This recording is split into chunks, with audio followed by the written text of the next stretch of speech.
Kemudian kita akan membahas untuk pertanyaan yang kedua, perbedaan pemahaman umat Islam dalam ajaran agamanya itu menjadi fenomena yang wajar meskipun bersumber pada ajaran primer yang sama yaitu Al-Quran dan Hadis. Hal ini disebabkan oleh berbagai faktor internal dan eksternal seperti latar belakang pendidikan, kondisi sosial politik, budaya lokal, dan metode penafsirannya. Dari perbedaan ini secara umum itu muncul 3 karakteristik pemahaman besar seperti moderat, Puritan, dan liberal. Nah, untuk yang pertama yaitu kelompok moderat, ciri umum dari kelompok ini itu adalah menyeimbangkan antara ajaran Islam atau ajaran agama dan realitas kehidupan modern. Kemudian, terbuka terhadap ijtihad atau pemikiran baru dalam batas yang masih sesuai dengan prinsip-prinsip dasar Islam. Kemudian mengutamakan toleransi, dialog antar agama, dan keberagaman. Nah, contoh dari kelompok moderat ini adalah seperti Nahdlatul Ulama di Indonesia.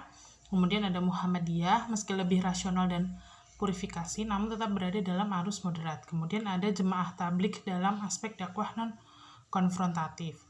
Kemudian sikap dari kelompok moderat terhadap tradisi itu adalah menerima tradisi lokal selama tidak bertentangan dengan prinsip Islam. Kemudian kelompok kedua yaitu kelompok Puritan. Ciri dari kelompok Puritan ini adalah berupaya kembali pada ajaran Islam murni atau salaf, yaitu merujuk pada Al-Quran dan hadis secara tekstual dan literal. Kemudian menolak bid'ah, khurafat, dan takhayul. Kemudian menekankan pada pemurnian akidah dan syariah, dan kadang eksklusif terhadap kelompok lain. Nah, jadi dan contoh kelompok Puritan ini ada Salafi, Wahabi, dan beberapa kelompok Hizbut Tahrir atau Ikhwanul Muslimin, terutama dalam aspek syariah dan politik Islam.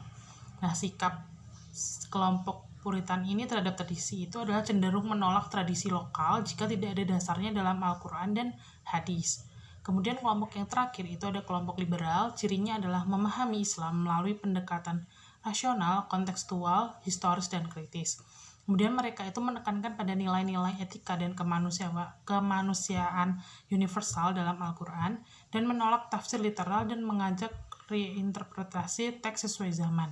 Nah, contoh dari kelompok ini itu adalah jaringan Islam liberal ya, dan beberapa intelektual muslim progresif seperti Fazlur Rahman, Nas, Hamid Abu Zaid, dan Muhammad Arqam, dan lainnya.